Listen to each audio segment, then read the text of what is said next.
Broda Shaggi, broda bí mo ṣe ń sọ̀rọ̀ yìí Broda Shaggi fúnra rẹ̀ ló pè mí. Ìgbà tí àwọn olè wá bá mi nílé, mo ṣẹ̀ṣẹ̀ kó dé ilé mi gangan tí mo kọ́. Àwọn olè wọ́n wá dá mi ní kó gbogbo ìsìn gbogbo ẹ̀. Bàbá, nípa ti àwọn olè tẹ́ sọ yìí, ṣé ọ̀gànjọ́ òru nìkan ìṣẹ̀lẹ̀ ni àbí? Ọ̀gànjọ́ òru ni. Bí aago 4 kù ìṣẹ́jú 10. Mo ṣẹ̀ṣẹ̀ kó dé ilé mi. Ilẹ̀ ti fẹ́ mọ́. Ilẹ̀ ti fẹ́ mọ́, aago 4 kù ìṣẹ́jú 10 náà dé. Wọ́n ṣe rí kọ́lọ́hún má ṣe ru wa lẹ́rù olè. Gbogbo security yẹn a kàn fún para ni.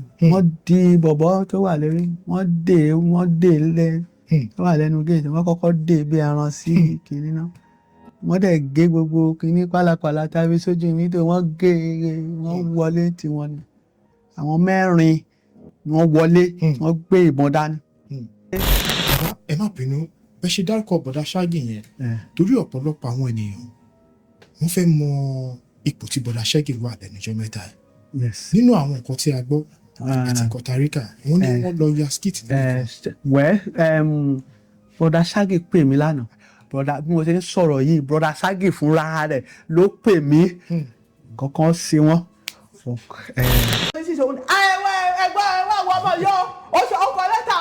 Gbogbo ẹ̀yìn mi pátápátá ó fẹ́ lẹ́nu ọjọ́ mẹ́ta yìí ni àwọn ìlà yẹn ń parẹ́ lára mi. Ó nà mí gan-an. Ọjọ́ yẹn fún bí ọjọ́ mẹ́ta mi ò lè dá ẹ̀yìn délẹ̀. Ó kàn nà mí káàkiri gbogbo ara mi so mi ò lè dá ẹ̀yìn délẹ̀ bọ̀ ẹ̀yìn ló so mi ò lè dá ẹ̀yìn délẹ̀ fún bí ọjọ́ mẹ́ta. Mi ò lè sùn. Kí ni mo wá ṣe? Ẹ̀rí àṣìṣe tí èèyàn lè ṣe láyé yìí, orí burúkú tí ó lè bá ọkùnrin láyé yìí, òun ni pé kó lọ fẹ́ ìyàwó tóun àti ẹ̀ tí wọn ò jọ fi ìmọ̀ ṣọ̀kan. Ṣe rí tí mo ní àǹfààní láti fi ọ̀rọ̀ jomitoro ọ̀rọ̀ pẹ̀lú Feel Right TV. Àwọn nǹkan kan tí mo sọ tí ẹ tí gbọ́ rí, òun ló wà nínú nǹkan tí mo sọ. Mo fẹ́ kẹ́ farabalẹ̀ kẹ́ bá wa gbọ́. Ọlọ́run ṣàánú fún wa àti ewu. God bless you. Orúkọ mi ni Hafiz Oyetoro. Mo jẹ́ ọmọ bíbí ìlú Ìsẹ́yìn. Ṣùgbọ́n ní abúlé kan tá à ń pè ní Adégbọlá òkè, ibẹ̀ náà bí mi sí. Torí àwọn òbí mi méjèèjì, láti ìyá mi àti bàbá mi, àgbẹ̀ aráhùn ni wọ́n ò sì kàwé. Àgbẹ̀ ni wọ́n, so abúlé yẹn ni wọ́n ti ń ṣe àgbẹ̀. Ó jẹ́ ibi tí àwọn ìkóríjọ ìlú tí wọ́n wá tẹ̀dó sí níbẹ̀ tí wọ́n fi ń ṣiṣẹ́ oko. Àwọn èèyàn láti Èrúwà, láti Abẹ́òkúta, láti Ìbàdàn, láti Làlátẹ̀, láti Gbọ́ra, wọ́n wá síbẹ̀. Ìgbà tí bẹ́ẹ̀ yẹn dẹ̀ ti wá di bí àkórójọ àwọn èèyàn, àwọn kúkú fi bẹ̀ ṣe ilé. Lẹ́ẹ̀kọ̀ọ̀kan tí ọdún bá dé, òun ni wọ́n máa ń lọ sí Ìsẹ́yìn. So abúlé yẹn ni wọ́n bí èmi sí. Bàbá, gẹ́gẹ́ bí ibẹ̀ ṣe ṣàlàyé fún wa, ẹ fi hàn pé àwọn bàbá àti ìyá yín àgbẹ̀ ni wọ́n. Ṣùgbọ́n láyé àtijọ́ ó le díẹ̀ kẹ́ tó rí ẹni tó jẹ́ bàbá ẹ̀ àgbẹ̀, ìyá àgbẹ̀, tí ọmọ dẹ̀ padà dèèyàn tó di pé ó lọ sílé ìwé gíga tó kàwé débi téèyàn kàwé dé. Bàbá, báwo ni ti ń ṣe yàtọ̀, báwo lẹ ṣe ṣe? A dúpẹ́ lọ́wọ́ Ọlọ́run. Àwọn méjèèjì wọ́n ti ṣaláìsí báyìí. Bàbá mi kú ní ọdún 98. 98. Ìyá mi kú ní ọdún 92. 92. Ọlọ́run kàn fi sí wọn lọ́kàn náà ni pé ẹ rán ọmọ yín lọ sílé ìwé. Ṣe rí kọ́lọ́run kó ṣàánú wa. Kódà gan-an bàbá mi ń kọ́ ilé kan lọ́wọ́ nígbà náà. Nígbà tí a parí ìwé 10, bàbá mi ń kọ́ ilé kan lọ́wọ́ nígbà náà. Èmi àti ẹ̀gbọ́n mi, àwa ní ìtẹ̀síwájú sí iléèwé ẹ̀kọ́ gíga iléèwé ẹ̀kọ́ gíga tó wà ní Ìbàdàn ni ẹ̀gbọ́n mi ní sí kíní sí èmi mo ní àtẹ̀síwájú sí iléèwé ẹ̀kọ́ gíga Ilé-Ifẹ̀. Àwọn ọ̀rẹ́ wọn ní pé ẹ wo ẹ jẹ́ kó lọ kọ́ṣẹ́ tó bá dẹ̀ yá ẹ kọ́lé yín tó bá yá bàbá mi ní pé ọmọ tí a bá fi ta àbá kọ́ yóò gbélé tí a bá kọ́ ta. Wọ́n wá pa ilé yẹn tì wọ́n wá kọ́ ilé yẹn náà owó yẹn wọ́n wá fi rán wa lọ sí iléèwé ẹ̀kọ́ gíga. Kọ́lọ́run kó bá mi fọ̀run kẹ́ bàbá mi ló fi jẹ́ pé nígbà tó ń ṣaláìsí nígbà náà ìròyìn pé Saka ké o àwọn oníròyìn pé Saka ké mo sunkún lọ́jọ́ yẹn kì í ṣe pé nítorí wípé wọn ò tí dàgbà tó kì í ṣe pé torí pé kò sí owó tí màá fi ṣe ìnáwó yẹn ó dùn mí wípé ìgbà tí owó ṣẹ̀ṣẹ̀ ń dé sọ́wọ́ mi pé kí bàbá yìí kó máa jẹ̀gbádùn wọ́n ti dàgbà wọn ẹ mọ̀ sí àgbẹ̀ náà ṣe ó ti hàn lára wọn wọn ò lágbára mọ́ wọn ò ríran dáadáa mọ́ wọn ò lè wa mọ́tò wọn ò lè wọ aṣọ gbogbo nǹkan tí ọmọ máa fi mo kàn wá ní bàbá yẹn pé bàbá yìí dẹ̀ ṣe wàhálà àsìkò tó yẹ kó tẹ̀ tún gbádùn ló wá lọ kú yìí ìyẹn tó pa mí lẹ́kún nìyẹn. Wọ́n ní àwọn ẹ̀gbọ́n wa kan wà tó jẹ́ àbúrò àwọn bàbá wa àwọn yẹn lọ sí iléèwé ẹ̀kọ́ gíga ọdún wọ́n jáde ìwé mẹ́wàá àwọn yẹn máa ń wálé wọ́n máa ń ṣe ìyẹn ló tún wá fún bàbá wa ní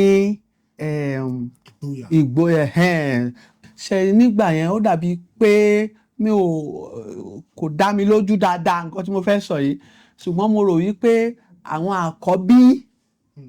àkọ́bí làwọn òbí máa ń mú sọ́dọ̀ pé kí wọ́n máa bá wọn ṣiṣẹ́ oko kí wọ́n lè bá a máa fi tọ́jú àbúrò wọn táwọn àbúrò wọn bá wá sí dàgbà tán àwọn náà wá tọ́jú àwọn náà so bàbá mi jẹ́ àkọ́bí bàbá mi dàgbà ló jẹ́ àkọ́bí ọkùnrin so ni bàbá yẹn wá fi mú sọ́dọ̀ pé kó máa bá wọn ṣiṣẹ́ oko so wọ́n ń ṣiṣẹ́ oko owó tí wọ́n bá rí níbẹ̀ wọ́n fi rán àwọn ẹ̀gbọ́n mi lọ sí iléèwé so àti wọ́n wá ṣe bàbá mi wá kúrò lọ́dọ̀ bàbá wa àgbà yìí pé ẹ jẹ́ káwọn náà àwọn náà ti níyàwó àwọn náà ti bí wọ́n sì káwọn náà wá lọ ṣiṣẹ́ láti máa fi rán àwọn ọmọ àwọn lọ sí iléèwé so adúpẹ́ lọ́wọ́ Ọlọ́run. ẹ ṣeun gan bàbá láyé àtijọ́ tí àwọn òbí bá rí àwọn ọmọ wọn tó bá fẹ́ darapọ̀ mọ́ àwọn tó ń ṣeré orí ìtàgé gẹ́gẹ́ bí a ṣe gbọ́ wọ́n sọ fún wa ní pé àwọn òbí máa ń bínú pé iṣẹ́ ọ̀lẹ ni ṣùgbọ́n nígbà tẹ́yìn wá fẹ́ lọ sí ilé ìwé gíga tó wá dín pé nípa bí eré orí ìtàgé nípa tíátà lẹ́yìn fẹ́ lọ kọ́ tẹ̀dẹ̀ mọ̀ pé owó tí àwọn bàbá àtìyá yìí tó fẹ́ ná léyìn lórí owó àgbẹ̀ ni owó àgbẹ̀ ò dẹ̀ rọrùn láti rí báwo lẹ ṣe convince wọn. mi ò tiẹ̀ honestly mi tẹ̀yàn sí Ọlọ́run wà ń bẹ̀ kò sí ẹnì kankan nínú fámìlì mi tó sọ yìí pé má lọ kò sí nínú discussion rárá kò sí nínú mi ò gbọ́dọ̀ parọ́ wọ́n ti kú ní ìsìn kan má lọ mi ò gbọ́dọ̀ parọ́ mọ́ wọn kò sí nínú discussion rárá wípé má lọ ẹ̀gbọ́n mi gan alára tí mò ń gbé ọ̀dọ̀ wọn tó jẹ́ àbúrò bàbá mi tí mò ń gbé ọ̀dọ̀ wọn àwọn ti kàwé wọ́n ti jáde ìwé mẹ́wàá tí wọ́n dẹ̀ ti lówó ni wọ́n tán tí wọ́n ṣe dáadáa ọ̀dọ̀ wọn ni mò ń gbé àwọn fúnra ara wọn ò sọ wípé má lọ fún yín bóyá nítorí pé àwọn ti kàwé wọ́n dẹ̀ ti mọ ọjọ́ iwájú wọ́n ti mọ wọ́n ti nígbà yẹn náà kò sí nǹkan kan o à ń pè nǹkan kan ní kí ni Yorùbá passion kéèyàn mú nǹkan lókùnkúndùn lọ́kàn ẹ̀ pé nǹkan báyìí nǹkan tí mo fẹ́ ṣe láyé mi lélẹ́yìí kéèyàn mú ni passion yẹn lèmi ní èmi ò tiẹ̀ ronú owó mi ò tiẹ̀ mọ̀ yí pé ó máa dì báyìí pé kákan lọ ṣe náà ni so kò sẹ́nì kankan kò sí ẹnì kankan kò sí ẹnìkan ẹyọ kan tó sọ wípé má lọ tàbí kan nígbà tí mò ń lọ ẹ̀gbọ́n mi yẹn tún sọ pé fojúmọ́ wé ẹ o ṣe dáadáa o níṣọ pé o ṣe dáadáa o má ṣe dáadáa o má ṣe ṣekúṣe níbẹ̀ yẹn o àti wípé nígbà náà ọmọ jẹ́jẹ́ ni mí nítorí wípé upbringing mi ìpilẹ̀ṣẹ̀ mi ní kinní ó le díẹ̀ gan ẹ̀gbọ́n mi tá à ń sọ̀rọ̀ rẹ̀ yìí burú gan òun náà ti ṣaláìsí báyìí lọ́dún tó kọjá ọlọ́run bá ń fọ̀run kẹ́ ọlọ́run bá ń fọ̀run kẹ́ ó ṣe díẹ̀ lọ́rọ̀ mi òun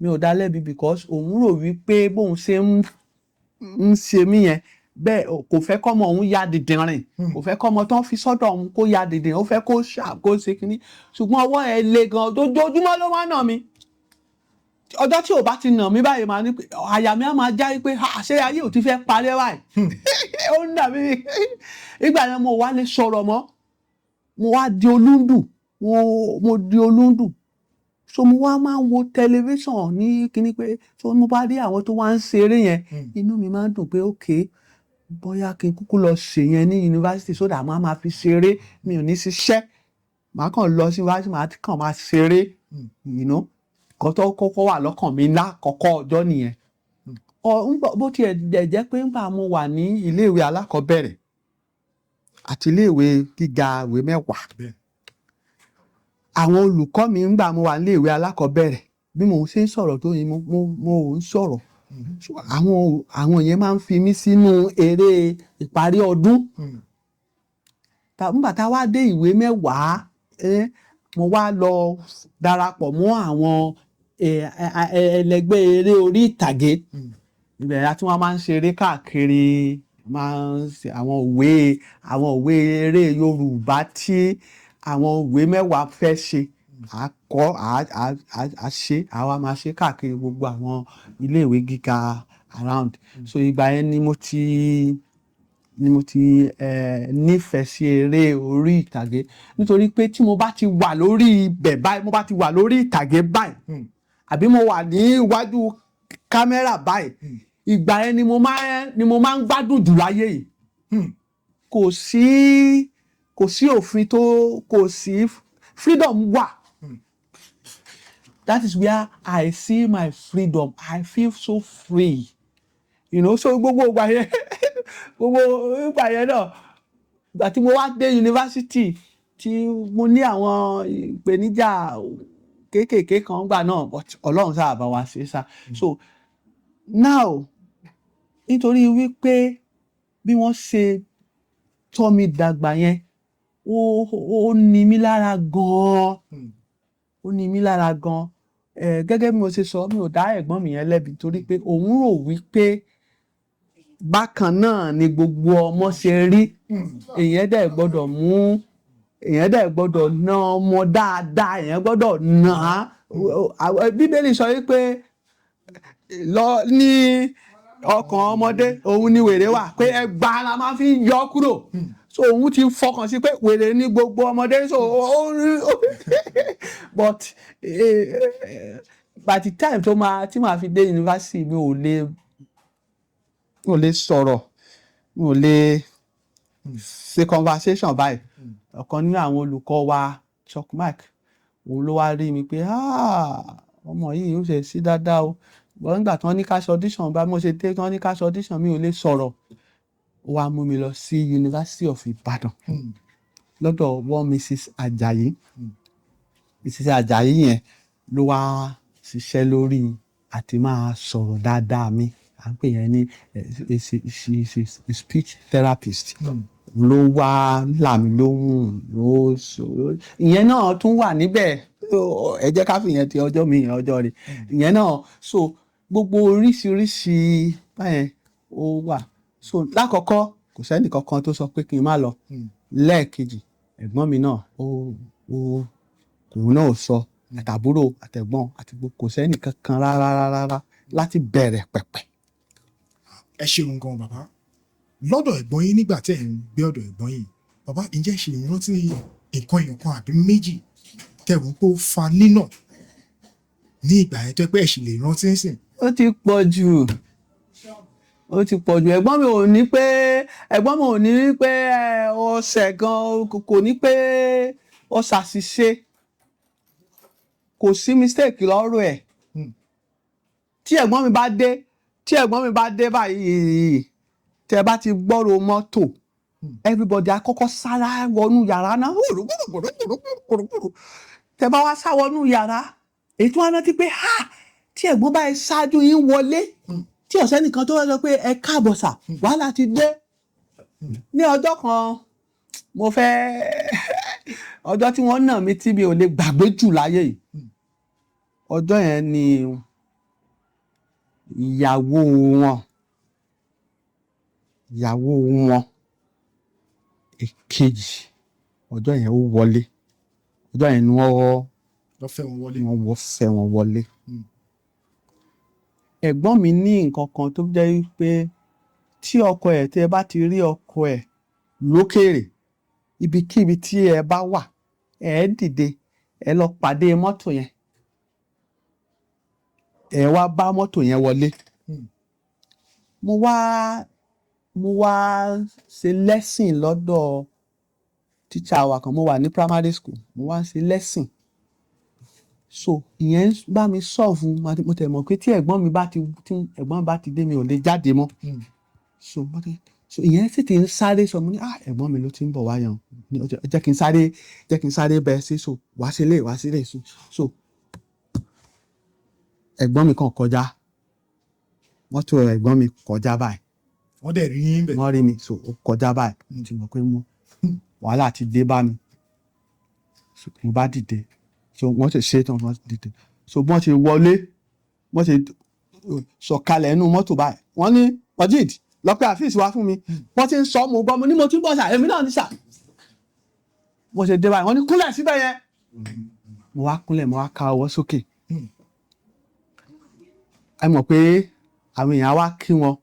Ẹ pẹ̀lẹ́, ẹ kú àmójúbà, ìyàwó wa, ẹ ǹlẹ́, ìnígbà, àwo, ilé oríṣiríṣi, èmi sá wà ń bẹ̀bẹ̀. Kí lọmọ yìí ṣe, ẹbílẹ̀, ọmọdé,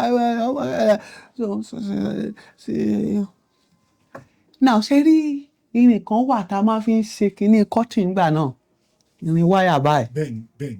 Ó dàbí kọ́ọ̀dù bọ̀ irin ni wọ́n á fà sí kinní. So ẹ̀gbọ́n mi ní bíi mẹ́ta ẹ̀ tó máa fi ń nà wá. Wàá mú kan nígbà tí ó tó bíi 1.5 hours. So gbogbo bí ó ṣe báyìí, ó ti mọ́ mi lára, àti tún wá dá ọwọ́ yẹn padà ló wá di ogun fún mi. Mo ti ṣe tí kinní yẹn rírò yẹn ti mọ́ mi lára tán. So kí wá dá padà ló wá kù báyìí. So ìgbà táwọn èèyàn lọ tán, kinní ẹ̀gbọ́n bá mú wáyà yẹn ló bá fi ń nà mí ìpà. Mò ń kà 1, 2, 3, 4, 5.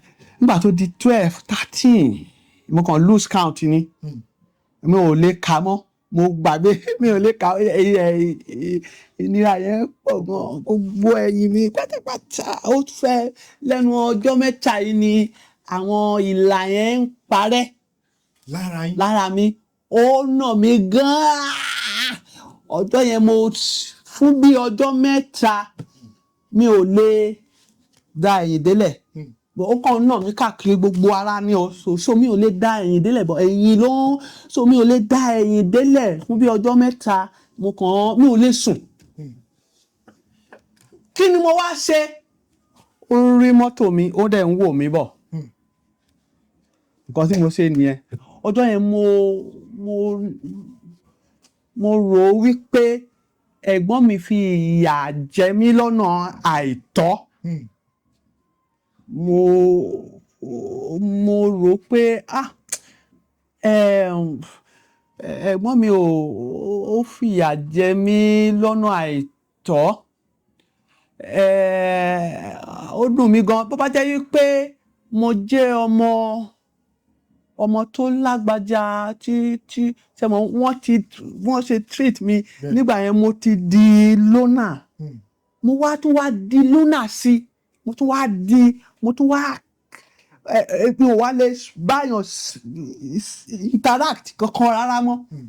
ó ní bad effect lára mi because nígbà mo dé university mo ní láti lọ ṣe special courses ní psychology then mo ní láti tún lọ sí University of Ibadan fún speech therapy àwọn ṣe rí ìfẹ́ àti ìbọ̀wọ̀ fún ó yàtọ̀ sí ẹ̀rù ọ̀tọ̀ ní ẹ̀rù tí ọmọdé bá bẹ̀rù àwọn òbí ẹ̀ ó ti ibi tí a ti ṣe òbí ni tí ọmọ bá ti bẹ̀rẹ̀ tó bá ti lè bẹ̀rù àwọn òbí ẹ̀ báyìí wàhálà dé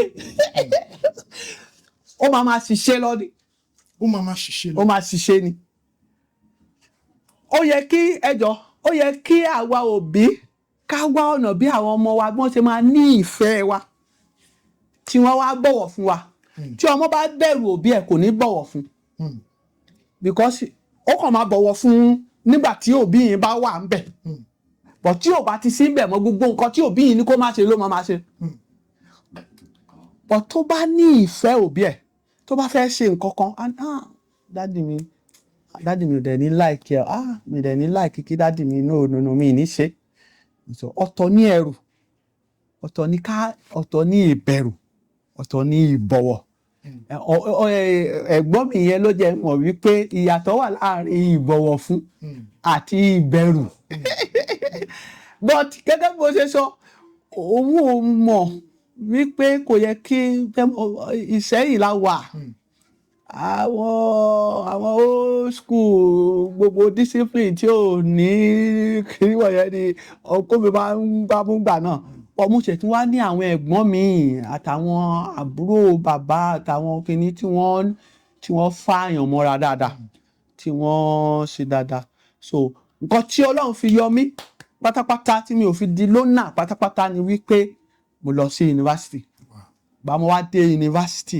mo wá ṣẹ̀ṣẹ̀ rí ìyàtọ̀ láàrin kí ọmọ bọ̀wọ̀ fún òbí kí ọmọ bẹ̀rù òbí kí ọmọ ní passion ká aláwọ̀ ọmọ ní freedom ká ṣe gbogbo olùkọ́ mi tí mo sọ fún yín àwọn olùkọ́ mi dá o gbogbo wọn pátápátá tó fi dá di primary tó fi di secondary tó fi di university gbogbo wọn help mi dáadáa nígbà mo dé university ni bọ̀bọ̀ Chuck Mike yẹn ó ṣe dáadáa ó fún wọn lówó kí lọ fi ṣe speech ó jẹ́ kí n free ó jẹ́ kí n gbà yẹn mo wá ṣẹ̀ṣẹ̀ máa ń sọ̀rọ̀ díẹ̀díẹ̀ nígbà tí mo wá jáde yunifásitì mo máa ń ṣe one man show torí wípé mi ò ní ẹ̀dọ̀ láti pe àwọn èèyàn kí n direct wọn wípé ìwọ ṣe báyìí tí ó bá yí pé èèyàn 50 ló wà nínú story tí mo fẹ́ ṣe èmi náà máa ṣe gbogbo 50 yẹn pátápátá fún bí ọdún 5 gbà mo kọ́kọ́ jáde yunifásitì àkọ́kọ́ nǹkan tí mo ṣe káàkiri nìyẹn so nǹkan tó àràpá advantage tí mo ní lórí wípé mo go through ẹ̀gbọ́n mi nìyẹn but we are okay. So àwọn ìgbà tó nà mí jọ yẹn mo feel bad gan ó dùn mí gan but by time tí mo jáde yunifásitì tí mo ti dàgbà àwa ti dọ̀rẹ́ èmi ni àṣà ti dọ̀rẹ́ àti gbogbo nǹkan tí bá yẹn ṣe kò dùn mọ́ mi bọ̀ mo ti dáríjì nítorí pé kò mọ̀ wípé kò yẹ kóun treat mi bẹ́ẹ̀ àwọn ọmọ mi wà náà tí yẹn máa treat bẹ́ẹ̀ kò mọ̀ pé bẹ́ẹ̀ ni kò dẹ̀ fẹ́ kí n kàn ya ọ̀dẹ̀ náà ni so mo Ọlọ́run bá mi fọ̀run kẹ́ àmì àṣọ lọ ẹ ṣeun gan bàbá nígbà tẹ́ jáde iléèwé gíga tẹ́ padà lọ sọ́dọ̀ tẹ́jọ wá ń sọ̀rọ̀ pé àwọn nǹkan báyìí ẹ̀ṣin nǹkan báyìí ẹ̀ṣin nǹkan báyìí bẹ́ẹ̀ ṣe mú mi ǹjẹ́ ṣé wọ́n tọrọ dáríjì ẹ̀ṣẹ̀ wọ́n yín nígbà yẹn. iṣẹ́ rí wá mọ nǹkan kan nígbà tí mo wá dé 400 level ní yunifásitì ṣe bí mo ṣe wọ yunifásitì mo sì máa ń kọ lẹ́tà sí wọn wọ́n mi àdẹ́ta how's your work how's your family how's your anything how's your. Ìgbà tí mo wá the last letter tí mo kọ nígbà tí mo dé from 400 level mo ti kọ bí mo ṣe máa ń kọ àwọn iṣẹ́ yín kọ àwọn family ń kọ ìyí kan kọ mo wá rọra kọ sísàlẹ̀ wípé láti ọjọ́ tí ẹ ti mọ̀ mí tí èmi náà ti mọ̀ yín tí mo ti máa ń kọ lẹ́tà sí yín ẹ̀yin ò tiẹ̀ kọ lẹ́tà kankan sí mi rí ó ga o let me say in English ni mo fi kọ mo ní from the day I know how to read and write, you have never sent me a note. Is it not interesting? It is interesting. Ohun mo wá kọ sí ìsàlẹ̀ lẹ́tà yẹn, mo wá send ẹ̀ sí wọn. Politician ni ẹ̀gbọ́n mi. Ìgbà tó rí lọ́jọ́ yẹn, ó ṣèkì ẹ̀ pé ok ọmọ yìí, so ó tètè wá lọ sí yàrá ẹ̀, ó tètè ń kọ lẹ́tà yẹn. Unfortunately kò tí ì kọ lẹ́tà yẹn tán, bí ọjọ́ kẹta àbọ́jọ́ kẹrin lèmi wá padà sí sẹ́yìn. Àwọn ọ̀rẹ́ ẹ̀ tí wọ́n jọ ń ṣe pọ́lísì ṣòwò ní ẹgbẹ́ àwọn ọmọ yóò ó kọ lẹ́tà ó kọ lẹ́tà sí mi ó ṣe báyìí. Láti ìgbà yẹn ni attitude ẹ̀ ti change sí mi. Nígbà náà wọn ò bí ìyá mi dáa kí n jí kí n má fọ gbogbo mọ́tò, kí n má pọ́lísì bàtà, kí n má pọnmi sílé ìwẹ̀, wọn ò bí ìyá mi dáadáa láyé. So ìgbà tí mo wá dé ńgbà náà mo sùn, mo ti wá gbàgbé pé mi ò sí ní school mọ́.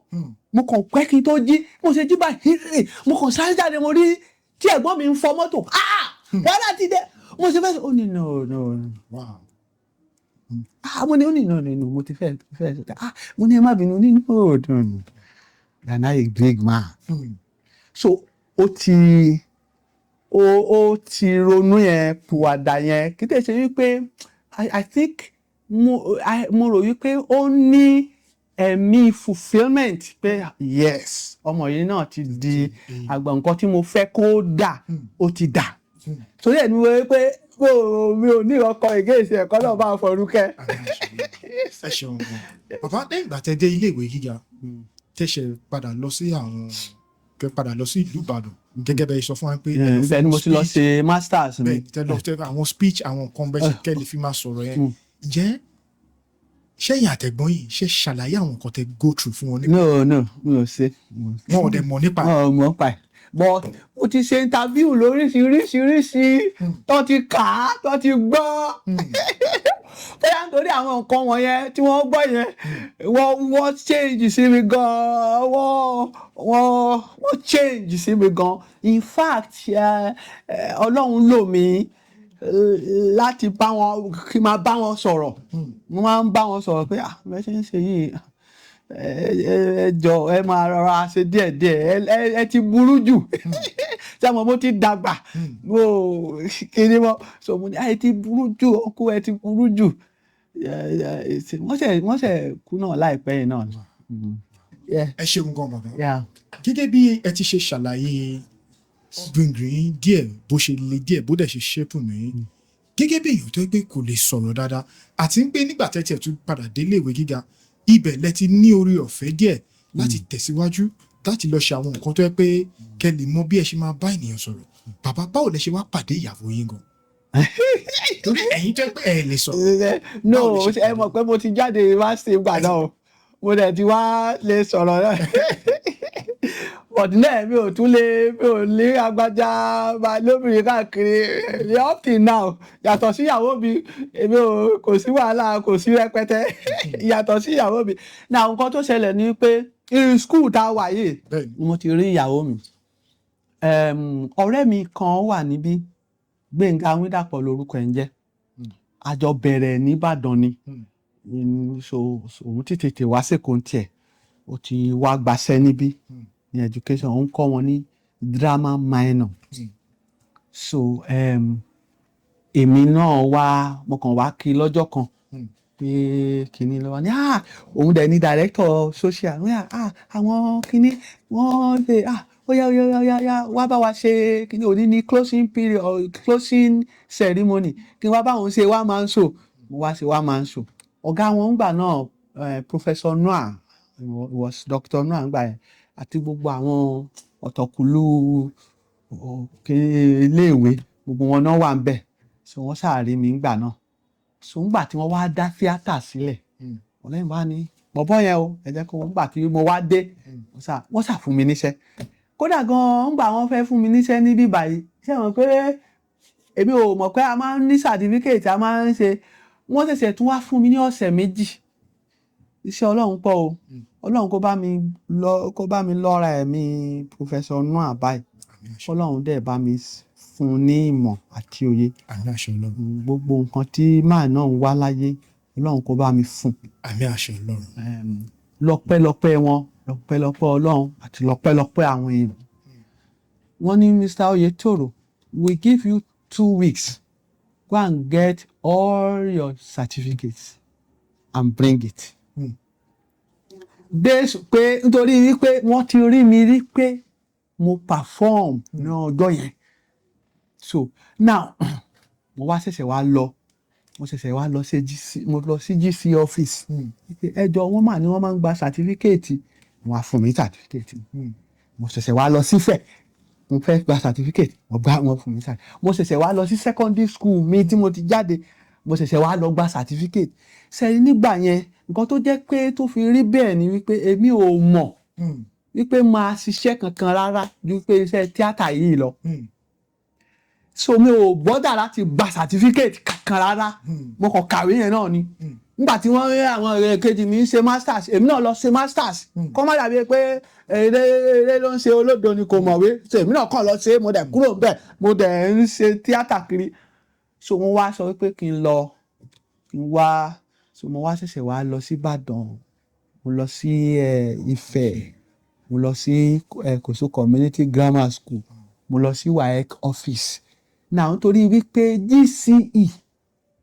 GCE òun ni mo fi kí wọ́n máa ṣe nígbà tiwa slip kan wà bíi pink slip báyìí wọ́n máa ń fúnyàn láti fi sọ pé ok kó tó kiri certificate tó rẹ tí wọ́n á fúnyàn ní slip ẹni tó bá fẹ́ lò fún admission á lò so mo kàn lo slip yẹn mo sì ti gain admission báyìí èmi ò tiẹ̀ bọ́dà mọ́ so but nígbà tó lọ́wọ́ dẹ̀ wá ṣe mo ṣe ń dé WAEC office àwọn ọmọ mi kan tí mo ti kọ́ you know yẹn ni pé mọ̀ òun ni mo ní èmi ò mọ̀ yìí ó ní mo wà lára àwọn tẹ́ ẹ kọ́ nígbà tí mo wà ní Ogun State University nígbà náà a lọ ṣe wọ́n kọ́kọ́ dá certificate in theatre wọ́n kọ́kọ́ dá sílẹ̀ ní Ogun State University so mo wà lára àwọn lecturers tó kọ́kọ́ ṣe pioneer lecturers yẹn ẹnìyẹn wá rí mi pé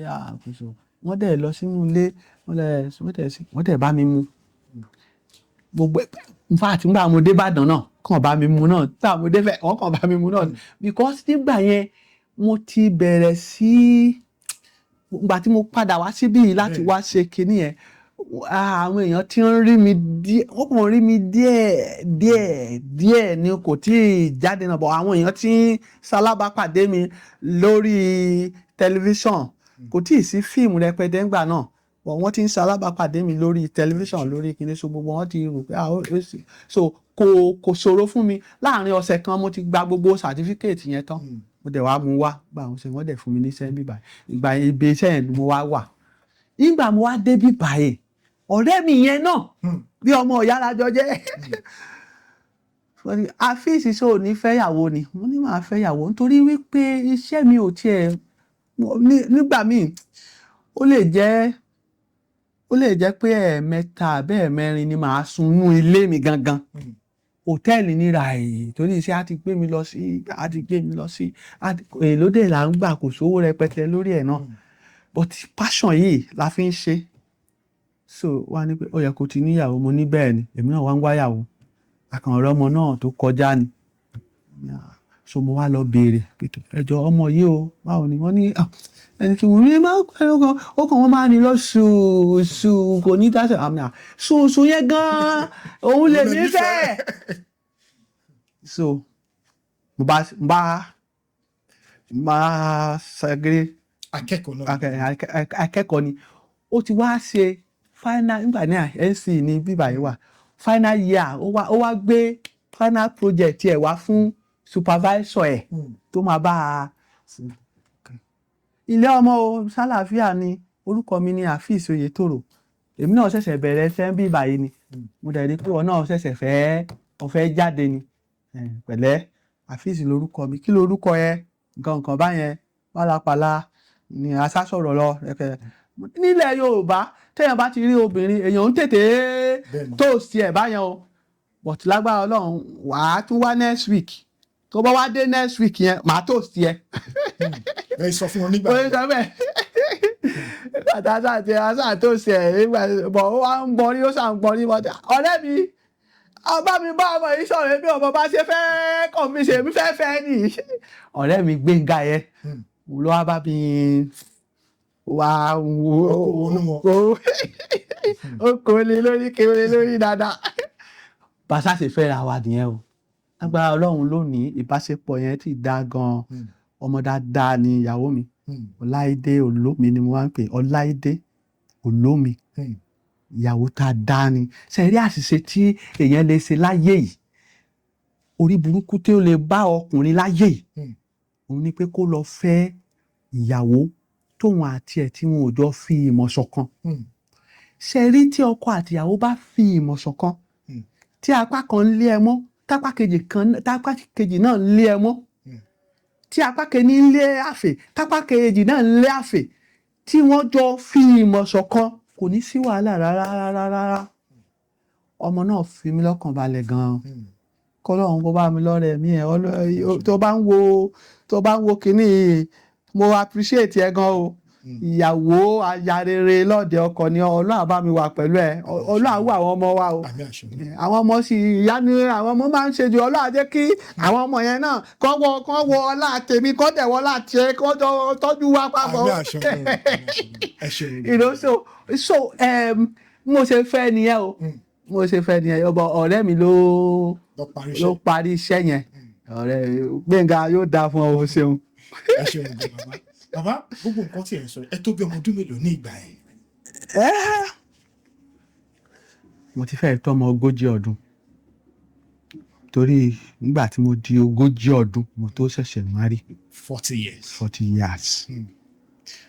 àìbímọ juni lọ a máa ń bímọ sinmi ni àwọn tó bímọ sinmi èmi náà ti bímọ bọ àwọn ọmọ náà dẹ̀ ti wà ní yunifásitì báyìí kọ́lọ́ọ̀ ṣàánú wa àwọn mẹ́tẹ̀ẹ̀ta náà ni mo bí àwọn mẹ́tẹ̀ẹ̀ta náà wọ́n sì ti wà ní yunifásitì wọ́n tẹ̀ ń ṣe dáadáa mo dúpẹ́ lọ́wọ́ Ọlọ́run kò jẹ́ kí n ní ìnira nípa ọmọ kọ́lọ́run kó dákun Ọlọ́run kó má fi ọmọ ni wá lára o nígbà táwọn tí àwọn ń bí wọn gan alára kò sí ìnira tí àwọn bá sọ pé ṣé ká máa lọ sí hospital tá a bá lo ìṣẹ́jú kan sí àsìkò yẹn ó lè bímọ yẹn sílẹ̀ kò ń ṣe pé adé hospital wa wá in fact the last born wa inú mọ́tò ló bí sí ọmọ ti jáde nígbà tá a ti gbé dé hospital báyìí ní reception ni wọ́n lọ ra pa aṣọ pé ó yá kó bí síbẹ̀ so àwọn ọmọ yẹn wọn ò fún wa ní wàhálà rárá wọn sick ìwé wọn dẹ̀ ń lọ déédéé Ọlọ́run wo ọlá wípé ó pẹ́ ká tó kémi tó marry Ọlọ́run wò yẹn mọ́ mi lára Ọlọ́run jẹ́ kí wàhálà yẹn ṣe mí lára Ọlọ́run ò fi ọmọ pamílẹ́kún kò jẹ́ Ọlọ́run fún mi ní ọmọ alálùbáríkà. bàbá gbogbo gbà gẹ́gẹ́ bí ẹ ṣe sọ fún wọn ẹ ní bí ẹ̀mẹ́ta bẹ́ẹ̀ mẹ́rin lè fi sunlé nígbà mìíràn ǹjẹ́ gbogbo ìgbà tí ìyàwó yín wà ní ǹjẹ́ iṣẹ́ ti wà ní ìrìn àjò tó pé ìyàwó yín fẹ́ bímọ. bẹ́ẹ̀ni délé tẹ bí. àkọ́bí mi ọjọ́ kẹta mo tó dé mo kàn pé mọ́mí ẹ ni mo ní mọ́mí ẹ pẹ̀lẹ́ mà mo ò sí nílé o ọmọ yín wà lọ́sípítù ó ti bímọ o. ẹ dẹ̀ wà ní ìrìn àjò náà. ẹ̀ẹ̀kejì náà ìrìn àjò mo wà ẹ̀ẹ̀kẹta ló bá mi nílé tàjọ dé hospital tó lọ bí ọmọ sí reception wọ́n kàn pè mí ni pé wọ́n ti lọ sí hospital ní ìṣàn kìíní kan tí wọ́n dẹ̀ sọ pé ẹ jọ̀ọ́ mo fẹ́ sáré pé kí n ṣe hello wọ́n ní àyẹ̀kọ́ owó ọmọ ìyàwó yìí ti bí wọn o so láti gbà tíyàwó mi bí àwọn ọmọ yẹn wọ́ọ́rọ́ ni nígbà tí wọ́n dẹ̀ bẹ̀rẹ̀ iléèwé náà wọ́ọ́rọ́ ni àti jẹ àti mu náà wọ́ọ́rọ́ ni kì í ṣe pé mílíọ̀nìà ni mí o kì í ṣe pé mílíọ̀nìà bọ̀ ọlọ́run kàn ṣáà ṣe é síbẹ̀ pé ká máa rí jẹ ká máa rí mu lásìkò ọmọ tí owó iléèwé bá dé pé ọlọ́run ẹ ṣàánú mi ọmọ yóò àmà tí ọlá tún gbé iṣẹ́ ẹ̀ dìde fún wa. ẹ ṣeun gan-an gẹ́gẹ́ bí ẹ tún ti ṣàlàyé fún wa ẹ fi wá ń pé wọn ò tí ì mọ̀ yín dáadáa tó ṣùgbọ́n wọ́n ti mọ̀ yín díẹ̀díẹ̀ OGTV ibẹ̀ lẹ ti máa ń ṣe eré kọ̀ọ̀kan táwọn èèyàn fi ń mọ̀ yín bàbá ǹjẹ́ ẹ ṣì rántí sinimá àgbéléwò àbí kẹ̀ sinimá tó gbé yín jáde gangan táwọn èèyàn fi lè mọ̀ pé ẹni tó ń pè ní Saka àti pé orúkọ Saka yẹn báwo lè ṣe orúkọ yẹn gangan. ó pọ̀ a lè ṣe rí téèyàn máa ń kọ́lé téèyàn bá ń kọ́ ilé téèyàn bá fi la foundation téèyàn ṣe kinní téèyàn gbé blọọkù téèyàn kan páànù téèyàn kan kinní téèyàn wá kùn ún last brush báyìí téèyàn fi last brush ilé wa jáde gan-an so a lè sọ pé ẹyọ kan ni ó ṣe wọ́n ẹ jẹ́ kọ́kọ́ ẹ jẹ́ ìyẹn bẹ́ẹ̀ now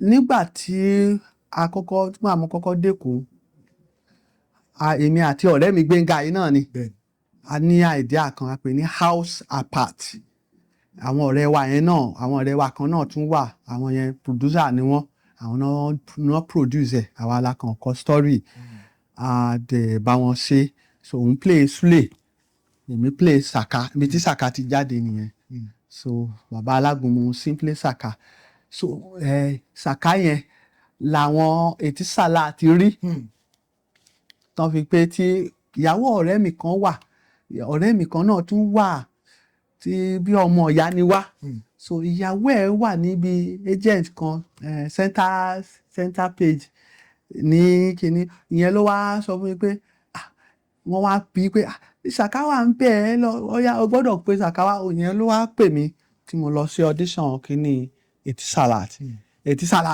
yẹn ni ó wá gbé Saka jáde so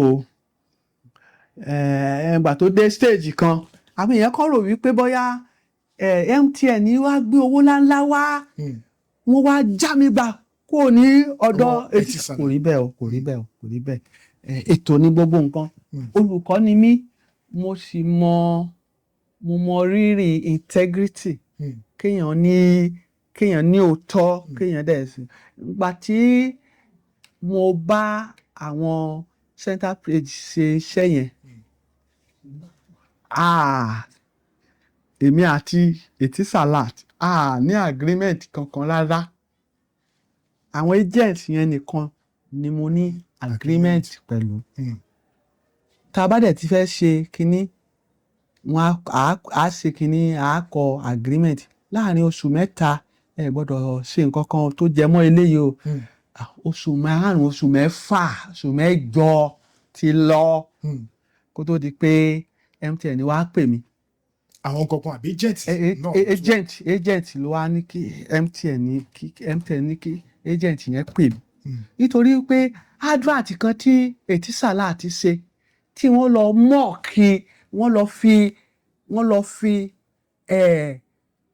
MTN wọ́n lọ fi ṣe yẹ̀yẹ́ àwọn MTN wá fẹ́ retaliate ẹni yẹn gangan àwọn fẹ́ ẹjẹ́ lọ wò ná àwọn náà kọ́kọ́ fẹ́ lọ wo ẹni tó jọ Saka ńgbà wọn á rí i pé ẹjẹ́ àti kọ́kọ́ béèrè lọ́wọ́ Saka yẹn ṣó ní official agreement pẹ̀lú wọn ńgbà tí wọ́n dẹ̀ bí mi èmi ò ní agreement pẹ̀lú wọn but actually kó tó di pé àwọn agent yẹn pè mí èmi ti lose interest nítorí pé oṣooṣù ni wọ́n la máa ṣe kínní simreg yẹn but wọ́n kàn dá dúró fún bí oṣù kejì oṣù kẹta oṣù kẹrin oṣù karùn-ún get ní that is Ètísàlà kò dẹ̀ sí nǹkan kan agent tèmi dẹ̀ ń bá ṣiṣẹ́ wọ́n ti ní the agent tí mò ń bá ṣiṣẹ́ gan ti sọ fún Ètísàlà pé ní ìsítẹ́ ti rí wípé bọ̀bọ̀ yìí wà regular àwọn èèyàn dẹ̀ like ẹ̀ ẹ gbà á kẹ́ fi ṣe ambassador yìí Ètísàlà ò gbà wọn láwọn kàn lè pè anytime so èmi wá feel insulted pé ó mi yìí pé mo ti useless ni producer wa gangan tó tún ṣe Saka tó ṣe house apart ìyẹn náà tún lọ bá wọn wípé ẹjọ́ play tí Saka yẹn ti jáde gangan leléyìí ẹ sponsor ẹ kí ni wọn láwọn sponsor ẹ wọn ní àwọn lè rí Saka anytime so èmi ti producer yẹn ti sọ fún mi èmi ti ká yẹn sọ́wọ́ àwọn agent yẹn náà ti sọ fún mi mo ti ká yẹn sọ́wọ́ so ń gbà tí MTN wá tí agent MTN wá pè mí ara mi ń kó tíọ̀tíọ̀ mo wá pe lọ́ọ̀yà mi pé lọ́ọ̀yà kan báyìí lọ́ọ̀yà ní kí n má wọrí kí n lọ mo ní àṣé kò sí wàhálà ó ní kò sí wàhálà àní lọ sẹ́ẹ̀ so èmi ò tiẹ̀ wá sí bẹ̀ lọ́ọ̀yà mi ni mo wá because mo travel I was not in Nigeria so lọ́ọ̀yà mi ló wá lọ bá wọn discuss bá ṣe bẹ̀rẹ̀ nìyẹn so kì í ṣe pé bóyá MTN nìkan wọ́n mú owó wá torí owó yẹn mo á ránjú mọ́ owó yẹn mo wá MTN gba ọ̀nà tó tọ́ wọ́n dẹ̀ rí wípé mi ò ṣe ambassador Etisalat ó kàn wá jẹ́ wípé iṣẹ́ tí mò ń bá àwọn méjèèjì ṣe iṣẹ́ kan náà ni mò ń bá àwọn méjèèjì ṣe ṣùgbọ́n àwọn MTN tọ́jú mi dáadáa MTN ló wá gbé Saka síta gan-an ibi tí mò ń bọ̀ wá nìyẹn MTN ló wá gbé Saka síta gan-an mo lò ọdún 7 gbáko pẹ̀lú wọn gẹ́gẹ́ bí ambassador wọn. MTN gangan. Ibẹ̀ ni orin àìdánpọ̀ tí o ibẹ̀ ni o ti jáde so wọ́n dẹ̀ wá kì í ṣe mi ni mo kọ orin yẹn o ẹnìkan ló kọ èmi kàn má ẹ̀mú ẹ̀ ni kì í ṣe orin yẹn ó ṣe orin mi rárá èmi náà máa ń kọ orin mo máa ń kọ orin wọ́n ṣe bọ̀ èmi kọ́ ni mo kọ àìdánpọ̀ yẹn ẹnìkan ló kọ so now Saka yẹn ló wá gbé Saka jáde as ambassador MTN gbé mi jáde lóríṣiríṣiríṣiríṣi mo fi àsìkò yìí dúpẹ́ number 1 lọ́wọ́ ìyàwó ọ̀rẹ́ mi Bọ́lá Àkànbí nítorí wípé òun ló ṣe okùnfà àwọn kíní Etisalat yẹn mo tún fi àsìkò yìí dúpẹ́ lọ́wọ́ àwọn Etisalat náà nítorí pé ipasẹ̀ wọn ni MTN fi pè mí wọ́n wá fi àsìkò yìí dúpẹ́ lọ́wọ́ MTN náà torí wípé ká má parọ́ ká má ṣèké tí ò bá sí wípé MTN pè mí mo ṣe ambassador wọn owó dẹ̀ jáde ń bẹ̀ dáadáa kódà mo ti kọ́lé mo kọ́lé mo ra mọ́tò mo wà òkè nígbà Ọlọ́run kó ṣàánú fún wa. So nípa MTN ọdún 7 ni mo lò pẹ̀lú wọn ọdún 7 náà it's been very interesting mo really enjoy rẹ̀ Ọlọ́run bá mi gbogbo àwọn alákòóso MTN pátápátá Ọlọ́run bá mi bùkún wọn iléeṣẹ́ wọn ò ní jóná iléeṣẹ́ Etisalat náà ò ní jóná ọdún wọn ti change orúkọ wọn severally MTN kan náà lórí mi MTN so adúpẹ́ lọ́wọ́ Ọlọ́run so MTN yẹn ló wá gbé Saka yọ but àwọn iṣẹ́ tí mo ti ṣe tẹ́lẹ̀ òun ló lead sí ni mo tún fàsìkò yìí dúpẹ́ fún producer house apart Royal Root Communication Mr. and Mrs. Greg Odutayo wọ́n ṣe dáadáa àwọn náà wọ́n torí àwọn ni wọ́n gbé kinní yẹn jáde àwọn náà gbé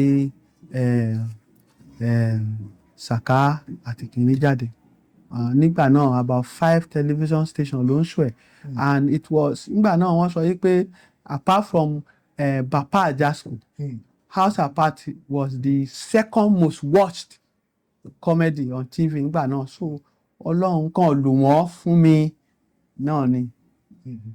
Ẹ ṣeun gan bàbá a rí pé tí ẹ bá ń ṣiṣẹ́ irúṣẹ́ tí ẹ̀yin máa ń ṣe bí comic ṣùgbọ́n a lè tún pè ní comic tán torí tabaníkà wò comic yín ó yàtọ̀ sí irú ti àwọn bàbá Sùwé irú ti àwọn bàbá Ìjẹ̀ṣà irú èwo gangan la lè pe irú tọ̀dọ̀ tí yẹn because tabawo ó yàtọ̀. Comedy náà ni comedy is comedy. Comedy can be satire, can be stand-up comedy, can be... Comedy is comedy. ó kàn jẹ́ pé process ẹ̀ náà ló yàtọ̀ síra wọn. It can be a lot of things, but nǹkan tó kàn wà jù ó ní wípé tí èèyàn bá ní ẹ̀kọ́, tí èèyàn bá wà trained as an actor, you can be a comedian, you can be a serious actor. As long as you are a versatile actor, you'll be able to identify wípé irú type of comedy tí mo fẹ́ ṣe lélẹ́yìí ni mo fẹ́ ṣe. So yẹn ní sí, kò sí, comedy is comedy. Bá a ṣe ń play rẹ̀ ló yàtọ̀ síra wọn. Without any disrespect to other comedians, Baba Suwe and co, èèyàn máa ń take decision fúnra ẹ̀ wípé èmi ò fẹ́ mo kàn fẹ́ kí comedy yẹn kó jáde naturally. Ṣé mo rí pé kí ká lè bá fi ṣe àfikún comedy yẹn náà, òun ni àwọn èèyàn á fi kún ojú, fi kan wá ṣe aṣọ yẹn gan lára bó ṣe open yìí, bó ṣe yẹn ó ti ṣe comedy yẹn náà. Èbó kan rò wípé láì ṣe gbogbo ẹ̀, ṣe bí ó yẹ kí n lè pààyàn lẹ́rìn láì lo anything. So ẹ̀kọ́ tèmi lọ kọ́ nìyẹn. Ṣé mo ńgbà tí mo ti wà nílé ẹ̀kọ́ yẹn ti pẹ́, first degree, second degree, PhD, theatre náà ni. So a lot, it is because of the level of training tí mo ní. Kì í wá ṣe comedy nìkan ni mo lè ṣe. But nítorí wípé ní Nàìjíríà tí a ní resources, a ní time láti farabalẹ̀ wo actor kan, nǹkan tó lè ṣe, nǹkan tó tún lè ṣe, nǹkan tó tún lè ṣe. Nígbà tí mo wà ní school, mo máa ń ṣe real tragedy gan. But mo ṣáà rí wípé nígbà tí a dẹ̀ wá dé Nàìjíríà tí a ṣe tán, ta rí wípé àwọn Nàìjíríà wọ́n like comedy. Ká máa ṣe comedy kí ká fi rí àtijọ́ àti mú o. But I can write, I can direct, I can sing, I can write song. There's hardly anything in the theatre that I cannot do as a PhD holder in the theatre. Because gbogbo ilé ayé mi gbogbo ìwé tí mo kà pátápátá lórí theatre ni. Ẹ ṣeun gan. Bàbá, kó tó di pé ẹ̀yin gan wá darapọ̀ tẹ conclude ní pé tíátà gangan lẹ́yìn fẹ́ fi máa jẹun. Bàbá, ta lẹ́yìn gangan wò gẹ́gẹ́ bí àwòkọ́ṣe ní gbogbo ìgbà yẹn? Wọ́n pọ̀. Some people do have them. Spencer, that's one British comedy like this. Spencer là ń pe bọ̀bọ̀ yẹn. Ṣé mo Spencer? Ẹ mọ̀? Ó yẹ kẹ́ ẹ̀yin ò tí dàgbà gbangba yẹn. Ṣé rí Spencer yẹn British comedy ni.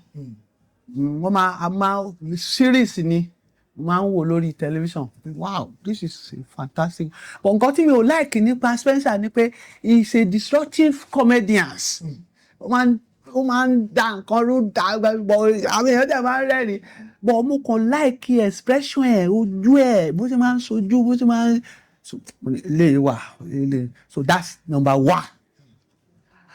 Àwọn tó tún wá jẹ́ role model mi ní Nigerian theatre wọ́n pọ̀ gan-an. Because ẹ̀rí a lè wo ẹnìkan ká sọ pé bẹ́lẹ̀ yìí ti ń ṣe yìí nìkan yẹn náà ni. Èèyàn á mú díẹ̀ ń bí, èèyàn á mú díẹ̀ ń bí, èèyàn á mú díẹ̀ ń bí, èèyàn á mú díẹ̀ ń bí. Àwọn Akin Louis, àwọn àìwò wọn pọ̀ gan. Ẹ má jẹ́ kí n dárúkọ torí kí wọ́n dàbí wípé but nǹkan tó ṣẹlẹ̀ ni wípé most of Nigerian good actors, they are my role models. Kì í ṣe pé téèyàn bá dàgbà nìkan la máa ń pè ní role model. Àwọn tèmi gan jù lọ in age tí ó yẹ pé tí mo bá wò wọ́n báyìí pé wow, this guy is a good actor. Get àwọn yẹn náà tún pọ̀ rẹpẹtẹ, you know. So torí ẹ̀ mo rò pé ẹ bá jẹ́ kí n dárúkọ ẹnìkan, mo ti fẹ́ dárúkọ pé mo ti fẹ́ bẹ̀rẹ̀ sí máa dárúkọ lọ. But tí mo bá ń dárúkọ àwọn èèyàn lè máa feel pé kíní. But whatever be the case, àwọn Nigerian good actors wà, you know. so wọ́n wà gan-an so mi ò ní dárúkọ rẹpẹtẹ but mo mọ̀ yí pé àwọn tí mo jù lọ in age tí wọ́n jẹ́ good actor wọ́n wà tí mo ti kọ́ ẹ̀kọ́ lára wọn àwọn tí wọ́n jù mí lọ tí wọ́n jẹ́ fantastic actor tí mo ti kọ́ ẹ̀kọ́ lára wọn wọ́n pọ̀ rẹpẹtẹ so gbogbo àwọn good actor Nigerians àwọn gangan ni role model mi. ẹ ṣeun gan bàbá látìgbà tẹ́ ti wá bẹ̀rẹ̀ eré orí ìtàgé complexion yín àwọ̀ yín ǹjẹ́ ṣó ti nípa tó dáa fún yín nínú eré orí ìtàgé. well ó nípa tó dáa ó dẹ̀ nípa tí ò dáa mo lọ sí audition kan mo ṣe dáadáa gan mo score 97% ẹni tó tẹ̀lé mi score 72%. But director yẹn sọ pé because you are a light person ẹni tá à ń wá èèyàn dúdú ni. So that is disadvantage for me. Nígbà yẹn that was 1999 late 1999 àbí 2000 àbí early 2000 nìkan tí mo sọ yẹn. Ẹlòmíì but most of the time náà. Ẹlòmíì ò tiẹ̀ ń wò bá àbò pupa bá ṣáàtì mọ̀ act àwọ̀ mi yìí náà gan bóyá ọ̀pọ̀lọpọ̀ dẹ̀ máa ń wò pé tí wọ́n bá ti débẹ̀ máa tàn but èmi rò yí pé àwọn obìnrin ni wọ́n máa ń sábà lo àwọ̀ yẹn àwa ọkùnrin how good we are bí o ṣe lè act sí ni ló matter jù. Yàtọ̀ sí pé ìgbà yẹn tí wọ́n sọ pé èèyàn dúdú là ń wá o tó dẹ̀ ga tó sì gbọ̀nlẹ̀ so wọ́n wá lọ mú ẹni tó ṣe ipò kẹta ìyẹn gba 68 ẹni tó gba 68 yẹn náà mú wọ́n dẹ̀ pe àwa mẹ́tẹ̀ẹ̀ta jókòó báyìí wọ́n ní bọ̀bọ́ yìí ló ṣe dáadáa 97 ló sọ but number 1 mo kéré mo rí jíjáńjálá wọ́n fẹ́ tó ní kìmí tó dẹ̀ dúdú kirikiri dáadáa so nígbà míì náà àwọn directors wọ́n máa ń wo a lot of things kí wọ́n tó lè cast èèyàn wọ́n á wo àwọ̀ ẹ̀ wọ́n á wo bó ṣe ga sí wọ́n á wo cultural background ẹ̀ wọ́n á wo èdè tó ń sọ wọ́n á wo presence and all that kó tó di pé wọ́n á sọ pé okay ìwọ ló máa ṣe lè èmi ò fit into that but in terms of acting mo ṣe acting dáadáa so àwọn àwọ̀ fi bẹ́ẹ̀ rẹpẹtẹ àwọ̀ unless tó bá specifically nígbà tá à ń ṣe Kúrúnmí wọ́n ń wá òyìnbó wọ́n fi mí ṣe òyìnbó now ní ìsìn náà ní Nàìjíríà tẹ́lẹ̀ bá fẹ́ ṣe fíìmù àti òyìnbó gangan original òyìnbó tí èyí ṣe tiwa yìí opportunity pọ̀ gan wọ́n so bẹ́ẹ̀ bá ṣe ṣe dáadáa sí bẹ́ẹ̀ bá ṣe jẹ́ professional sí òun ló matter jù. ẹ ṣe nǹkan bàbá lórí àwọ̀ tá à ń sọ yìí náà bàbá àwọ̀ yìí ṣé nínú àwọn ọmọ tí ìyá àti bàbá bí ṣé èyí nìkan lè dá ní irú àwọ̀ bá àbí bí àwọn. no èmi nìkan ni because èmi nìkan ni mo wá láti ọ̀dọ̀ ìyá mi. Ìyá mi bí ọmọ méjì péré nígbà tán bí ọmọ àkọ́kọ́ ọkọ wọn kú wá pẹ́ mo jẹ́ kán sú àwọn lópó so wọ́n ṣàrìn kóra wọn àti ìyá mi àti bàbá mi wọ́n gbẹ́mi ṣe dé nìyẹn. Bàbá mi pupa díẹ̀ wọ́n torí wípé àgbẹ̀ ni àwọ̀ yẹn ó ti lọ but grandpapa wa pápá so ìyàtọ̀ sẹ́mi àwọn òyòkù náà ọ̀dọ̀ màmá wọn náà lọ so èmi nìkan ni mo pupa gan-an jù nínú gbogbo àwọn ọmọ tí dáàdì wa bí. ẹ ṣeun gan bàbá a rí pé tá a bá dé oko níbi tí wọ́n ti ń ya eré orí ìtàgé a rí pé gbogbo àwọn tó yẹ pé wọ́n fẹ́ ṣiṣẹ́ yìí wọ́n máa fún wọn ní script wọ́n á ní nǹkan tẹ́ máa ṣe nù wọ́n á ti sọ ẹlòmíì wọ́n á ti kà á ti mọ̀ tó bá ti bẹ̀rẹ̀ wọ́n bẹ̀rẹ̀ sí ní ṣe bàbá ṣùgbọ́n wọ́n ti wo nígbà míì tó pé tí ẹ bá ń ṣiṣẹ́ nígbà míì a máa rí àwọn ọ̀rọ̀ míì tẹ́ máa sọ a máa wò pé ṣé nínú script yìí náà ni àwọn nǹkan tí ẹ̀ ń sọ yìí bẹ́ẹ̀ ṣe pa àwọn èèyàn lẹ́rìn ṣé nínú ẹ̀ ló wà àbí tẹ́ bá ti wà lórí iṣẹ́ ọ̀rọ̀ tó bá kàn wá ń gbà yẹn ó dẹ̀ máa ṣe kí ni ó kàn máa bá lọ tó pé tí director ò ní sọ pé nǹkan kíní tẹ̀ ń sọ yìí. kò dá ó máa ń wá bẹ́ẹ̀ kì í ṣe pé gbogbo ṣẹ́rí script it's not Bible, the script is not Quran. The script is there to guide the actor. Àwọn bòmíì gan producer àbí director kan sọ wípé báyìí ni kẹ́ ti ṣe o tí wọ́n bá dé ìwà aṣọ báyìí tí wọ́n bá dé ìwà aṣọ báyìí tí wọ́n bá dé ìwà aṣọ báyìí that's all. Èèyàn kan máa wá sọ lọ. Àwọn fíìmù kan wà tó yẹ pé improvisation ni. Fẹ́ràn pé ní Yorùbá a sábà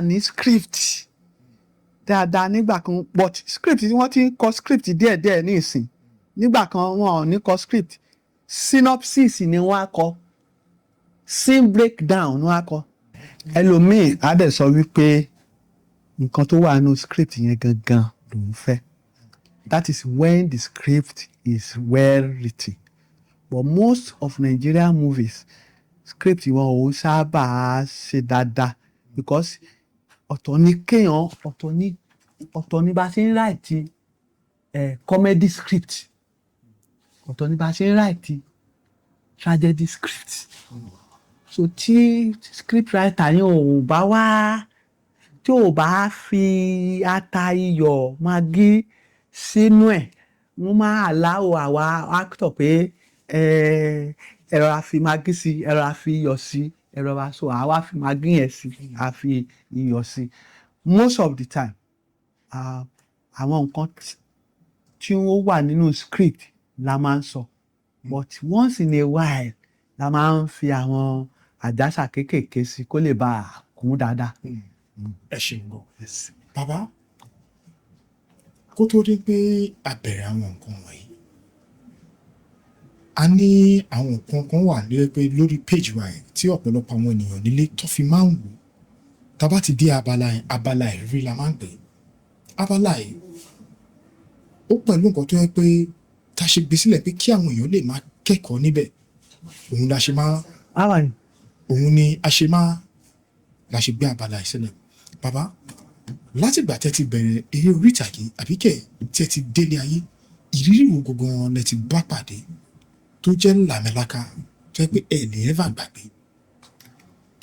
wẹ́ ká má parọ́ ká má ṣèké ìrírí ṣe rí ìrírí ó jẹ́ challenges lédè òyìnbó challenges tèmi mo ṣe máa ń wo challenges èmi ò ń rí ní ìrírí làmìlaka mo máa ń rí as experience to step up pé ìmọ̀ bí mo ṣe fẹ́ sọ̀rọ̀ yìí ní Yorùbá o gbogbo ìrírí tí mo ti rí bíi ká ṣiṣẹ́ kó má fún yàn lówó bíi ká lọ sí location káwọn àwọn area boys kan dé kan kó ṣẹlẹ̀ kan ṣáàgò àwọn tó máa ṣáàgò àwọn tó máa ṣe bí nǹkan tó ṣẹlẹ̀ nígbà tá à ń ṣe bẹ́lẹ́jayán ní Kòròdú yẹn ṣé ní gbogbo àwọn ìrírí wọ̀nyẹn ó wà láti jẹ́ kéèyàn ní ìmọ̀ sí i kéèyàn ní kéèyàn ìtumọ̀ experience ìrírí sí i kéèyàn fi ní ìrírí sí i ìrírí téèyàn dẹ̀ ń rí yẹn ó fi ń jẹ́ kéèyàn tún ní ìmọ̀ sí i ni pé tó bá di ọjọ́ míì béèyàn ṣe ń ṣe lélẹ̀ tó bá di ọjọ́ míì irú àwọn pé àwọn kan wọn ò sanwó àṣìṣe wọn ò sanwó kankan àti mọ̀ pé òkè tá a bá fẹ́ ṣiṣẹ́ pẹ̀lú àwọn èèyàn a gbọ́dọ̀ máa tọwọ́ bọ̀wé tí ó bá jẹ́ pé àwọn èèyàn tá à ń sọ wípé tí wọ́n bá tí pé wọn ò sanwó fún mi mi ò ṣe kí tó bá yí pé mi ò ní ìrírí wípé mo ṣiṣẹ́ táwọn ò sanwó fún mi mi ò ní ìmọ̀ wípé ó yẹ kí n máa ní contractual agreement pẹ̀lú management. Now nígbà mo ṣiṣẹ́ tán sanwó fún mi yẹn mo ti ní management, so anybody tó bá fẹ́ bá mi ṣiṣẹ́ nísìn màá tààrẹ tẹ̀ sí management á bá sọ̀rọ̀ wọ́n á dẹ̀ sọ iye báyìí náà máa san ẹ̀sán iye báyìí tẹ̀ bá ti san ó ti tán tí wọ́n bá dẹ̀ ti san tán ó yẹ lọ ṣiṣẹ́. So gbogbo àwọn ìrírí wọ̀nyẹn ó máa ń jẹ́ kí èèyàn ní ìmọ̀ sí ni. Àti pé if you have a passion for a particular profession, all the challenges will not derail you, will only increase your knowledge and your experience in the job. So that next time you will know that this is not how to do it, or this is how to do it next time. So mi ò ìrírí yẹn rẹpẹtẹ rárá. Yes. Bàbá, ǹjẹ́ láti gbà tẹ́ ti bẹ̀rẹ̀ eré orí ìtàgé, ǹjẹ́ ṣé ẹ ti wà spiritually attacked láti gbà tẹ́ ti bẹ̀rẹ̀ eré orí ìtàgé? Ká má boná Ọlọ́run mọ́ra, èmi ò tiẹ̀ mọ ohun tó ń jẹ́ spiritual attack. Ọlọ́run ò dẹ̀ ní jẹ́ ń mọ̀. Àmì àṣẹ mi. Ọlọ́run ẹ dákun ẹ má jẹ́ mọ spiritual attack o. Olúwa ẹ dákun ẹ ṣàánú mi o. Mo bẹ̀bẹ̀ lónìí Olúwa ẹ ṣàánú mi o. Mi ò mọ ohun tó ń jẹ́ spiritual attack. Èmi kàn máa ń lọ ń tèmi ni. But èmi náà máa ń kírun torí Muslim ni mí. Máa ń kírun Ọlọ́run ẹ ṣàánú mi o. Mo dẹ̀ ní ìgbàgbọ́ pé Ọlọ́run máa ń gbọ́ àdúrà. Bóyá spiritual attack tẹ ti wá wà bóyá bí o fura sí ni. Àwọn àfáà máa ń sọ pé ẹ rọra o, ẹ má jẹun ní kíní ẹ ṣe gbá o, ẹ ṣe kíní ẹ ṣàwo gbogbo nǹkan tó bá dẹ̀ sọ fún mi mo máa àti wípé mi ò lágbájá rẹpẹtẹ, mi ò ń fún mi ò ń kóbìnrin, mi ò ń mutí, mi ò ń mu sìgá, mi ò ń mu tó bọ́kọ̀ wà. So ó ṣe wá di ẹ. Yes. Bàbá, ní ọdún yẹ 2020 a rí pé gbogbo àwọn ènìyàn wọ́n wà nílé torí àrùn kan tó ń jà káàkiri gbogbo àgbáyé tí wọ́n pè ní COVID-19. Láàárín yẹn ọ̀pọ̀lọpọ̀ àwọn tó jẹ́ bí eléré orí ìtàgé ọ̀pọ̀lọpọ̀ kú nípa àìsàn tó yẹ pé wọn ò lè lọ sílé ìwòsàn. Ọ̀pọ̀lọpọ̀ àwọn èèyàn wà lójú kan tí wọn ò lè jáde. Bàbá, ní ọdún tá à ń sọ yìí báwo ló ṣe rí lọ́dọ̀ tí adúpẹ́ Ọlọ́run ó dáa gan. Mo jẹ́ kí n sinmi dáadáa. Mo dẹ̀ wà feasible lórí online. Ìgbà yẹn ni mo ṣẹ̀ṣẹ̀ mọ̀ wípé ibì kan wà tó ń jẹ́ social media. I made use of the social media very well. I get. So yẹn wà bẹ́ẹ̀. Apart from that, èmi dẹ̀ ń ṣiṣẹ́. So I am a lecturer here. So as a lecturer mo ń gbowó oṣù mi. Wọ́n transfer owó oṣù sí mi, so mo wà okay. Mi ò ní ìnira. Although that I was sick towards the end of kìíní torí etí ń dùn mí nígbà yẹn. Wọ́n á fún mi ní àwọn antibiotic.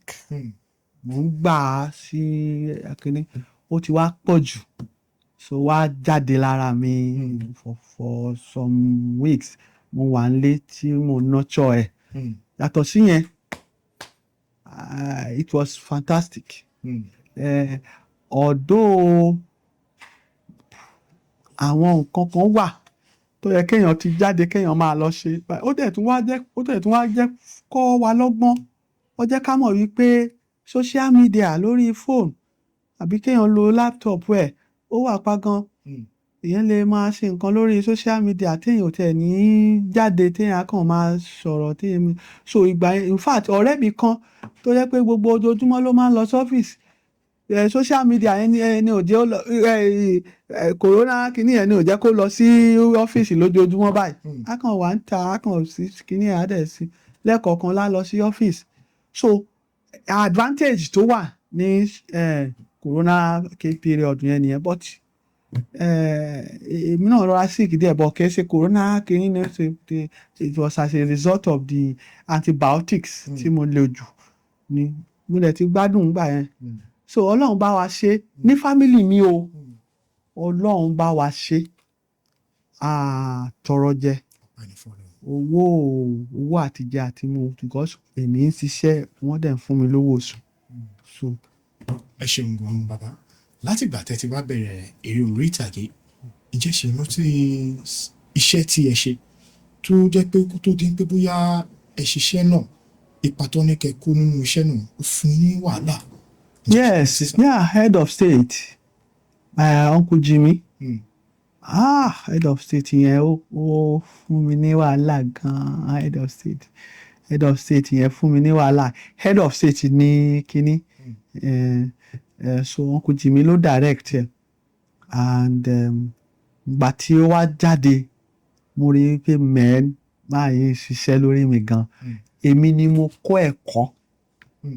Kì í ṣe pé àwọn ní kì í ṣe pé mo lọ kọ́ wọn. Kì í ṣe pé mo kàn lọ act lásán. Wọ́n kọ́ mi. It was a highly experienced, rewarded kinní for me. Very ó gbó mi gan, but mo rí wípé iṣẹ́ gidi ni wọ́n kọ́ mi níbẹ̀. Head of state mi ìrò pó tí jáde báyìí. ipa gbogbo ní kó mẹ́sà. Chief of staff ni mo ṣe chief of staff. Chief of staff ni. Every small details ni wọ́n kọ́ mi níbẹ̀. Uncle Jimmy wọ́n ṣe dáadáa gan, wọ́n kọ́ mi dáadáa. Uncle Jimmy Ọlọ́run á fún yín ní ẹ̀mí gígùn, Ọlọ́run á jẹ́ kẹ́ ẹ ṣoríire o. Mo gbọ́ pé Uncle Jimmy ní ilé wọn jóná, bishop wọn jóná. Gbogbo nǹkan tó ti sọnù Ọlọ́run á bá yín fún, Ọlọ́run á fi ọ̀pọ̀lọpọ̀ rọ́pò fún yín. Àmín àṣẹ ẹ ṣeun gan bàbá. Láti ìgbà tẹ́ ti bẹ̀rẹ̀ ìrìn àjò orí ìtàgé ǹjẹ́ ṣì rántí ijọ́ tí inú yín dùn jù àti pé kí ló ṣẹlẹ̀ sí yín náà lọ́jọ́ náà náà.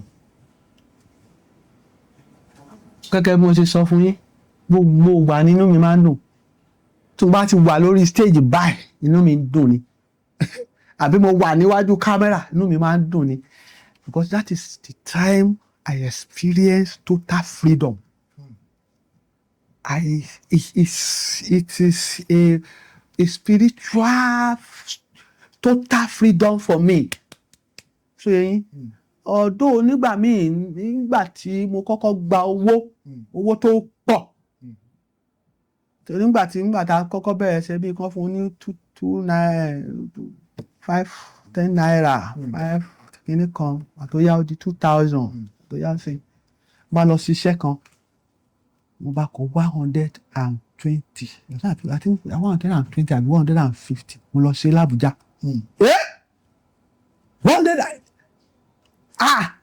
Mi ò gba 50,000 rí, mi ò gba 40,000 rí, mi ò gba 30,000 nígbà náà.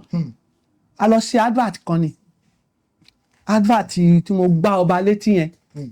Mo gbá ọba létí ẹ̀fọn jẹ, àǹtí à ń jó. So, a fẹ́ sọ nípa malaria ni à ń jó. Èmi dẹ̀ wá mo mọ̀ pé the character yẹn mọ̀ wípé ẹ̀fọn ló máa ń kọ́ sí malaria, kò dẹ̀ fẹ́ kó bá kú innocently. Ó kàn ní kó ń pa ẹ̀fọn yẹn, ẹ̀fọn wà ní ibi ọba, ó kàn gbá ọba létí ní gbà. Ẹ̀fọn yẹn wá lọ. Ẹ̀fọn yẹn lọ kò lẹ́fọn pa. Wọ́n ní so wọ́n wá fún ní punishment. Èèyàn gbọ́dọ̀ gbá ọba létí. So wọ́n wá fún ní punishment nígbà tó ṣe tán. Ó wá sọ fún wọn pé ẹ̀fọn ni òun ò fẹ́ kí malaria pa ọba ni. Ó bẹ́tà kí ọba gba ìgbátí ju kí ọba wàjà lọ. So wọ́n ṣà fún ní punishment. Nígbà tá a wá ṣe tán, bá fi owó yẹn sínú envelope. Nígbà náà kò ń sí àti ìrí báǹkì dáadáa. Bá rí 120 àbí 150 ni. Inú mi dùn láyé yìí náà. Iṣẹ́ tíátà iṣẹ́ àjọ sílẹ̀ ni. Iṣẹ́ yìí àjọ ṣe ní para wa ni. So we thank God. Ọlọ́run bá wa ṣe. Ẹ ṣeun gan bàbá. Wọ́n ní kò sí bí wọ́n ṣe máa ní ijọ́ tí inú ẹ̀ dùn jù tí kò ní tìdàkejì. Ǹjẹ́ ṣé wà bàbá? Ó wà nígbà tí ẹ̀gbọ́n mi kú. Ẹ̀gbọ́n mi tí a jọ gain admission yẹn. Bẹ́ẹ̀ni. Ó kú. Ìjọ yẹn nínú mi bàjẹ́ jù. Mi ò sunkún. Ó máa ń pẹ́ kí n tó sunkún. Even ní acting gan mi ò sunkún. bóyá nǹkan táwọn yẹn fi ń lò mí fún kọ́mẹ́dì jù nìyẹn, mi ò ń sunkún. Omi ò mọ̀ ìgbà tí omijé yẹn bẹ̀rẹ̀ sí jábọ́ lójú mi nígbà tí ẹ̀gbọ́n mi yẹn kú. Ẹ̀gbọ́n mi àti èmi nìkan náà ni a jọ lọ sí yunifásitì. Àti ẹ̀gbọ́n mi wá jáde tán tó ṣe tán táìmù yẹn ló wá kú. Ṣé wọ́n ṣàìsàn ní gbogbo ìgbà? Náà ṣàìsàn tó gbogbo nǹkan tó pamọ́ sí àwa ẹ̀dá ó hàn sọ́lọ́. Ẹ jẹ́ ká gbàgbé ibẹ̀ yẹn. Ẹ jẹ́ ká gbàgbé ibẹ̀ yẹn. So now ó gbò mí, ó dẹ̀ ti bímọ méjì sáyé. Àwọn ọmọ méjì náà Ọlọ́run wá dùn wá nú lórí wọn. Àwọn ọmọ méjì náà wá ṣe dáadáa. Wọ́n jẹ́ ọmọ alálùbáríkà. Ọlọ́run ti fi wọ́n alhamdulilayi. Ọlọ́run mo dúpẹ́, Ọlọ́run a dúpẹ́ o. Ọlọ́run ò jẹ́ kí máa yẹn kó kú àkúrun. Ọlọ́run gbé iṣẹ́ rẹ̀ yọ lórí àwọn ọmọ yẹn. Wọ́n ti ṣe dáadáa báyìí, ọmọ dáadáa ni wọ́n. Bàbá ẹ ṣeun gan. Látìgbà tẹ́ ti wá bẹ̀rẹ̀ orí ìtàgé, ǹjẹ́ ṣe rántí gift tẹ́ rí gbà tó jẹ́ ìyàlẹ́nu tó yẹ pé bóyá lára àwọn akẹgbẹ́ yín tí wọ́n fún yín tí ẹ never gbàgbé? Broda Shaggi. Broda Shaggi. Broda Shaggi. Òun ló fún mi ní gift kan. Ìgbà tí àwọn olè wá bá mi nílé, mo ṣẹ̀ṣẹ̀ kó dé ilé mi gangan tí mo kọ́. Àwọn olè wọ́n wá dá mi ní kó gbogbo ẹsẹ̀ gbogbo ẹ̀. So Broda Shaggi wá kà. Wá ní dádì ẹ pẹ̀lẹ́, sorry omi ò mọ láti rẹ nìkan. Ẹ send account number yín. Wá fún mi ní owó kan candid ni. Owó yẹn tóbi gan. In fact mo rò pé kí mo ṣe fún bọ̀bọ̀ yìí. Kí mo ṣe fún bí ìdẹ̀ṣe kọ́kọ́ fún bọ̀bọ̀ yìí. Ó kọ́ wò pé ọwọ́ yìí èèyàn dáadáa ni o. Ọ̀kan nínú àwọn ọmọ mi ní industry ni Broda Shaggi. Ọlọ́run kó bá mi fún ní ẹ̀mí gígùn. Ìràwọ̀ rẹ̀ tó ń tàn Ọlọ́run má jẹ́ kó kú. Ó fún mi ní owó yẹn. Owó yẹn pọ̀ dáadáa. Owó tó wá fún mi yẹn ó wá jẹ́ kí n lè fi ṣọ́ọ̀kì àwọn nǹkan kọ̀ọ̀kan tó sọnù tí àwọn olè kó lẹ́ ànádà tí mo ra fóònù I was so comfortable.